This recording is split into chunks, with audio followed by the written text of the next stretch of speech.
மலை நெல்லிக்காய் மரத்தை வீட்டில் வளர்க்கலான்னு முடிவு பண்ணேன். சரி, அதை நேச்சுரலாக எடுத்தா என்ன அப்படின்னு 5 மணி நேரம் ட்ராவல் பண்ணி காலையிலே மலைக்கு போயாச்சு. ஈவினிங்காயும் கண்ணில் படலை. அப்புறமா பாதி மலைக்கு மேலே ரோட்டோரத்தில் அந்த கண்ணை பார்த்தேன்.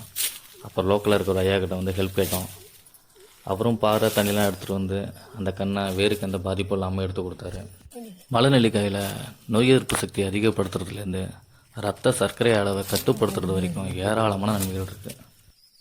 ஆப்பிள், மாதுளப்பழம், ஃபாரின் ஃப்ரூட்ஸ் இதெல்லாம் விட பல மடங்கு இதில் சத்துக்கள் அதிகம். நம்ம சாப்பிட்றது எல்லாமே விஷம்தான்.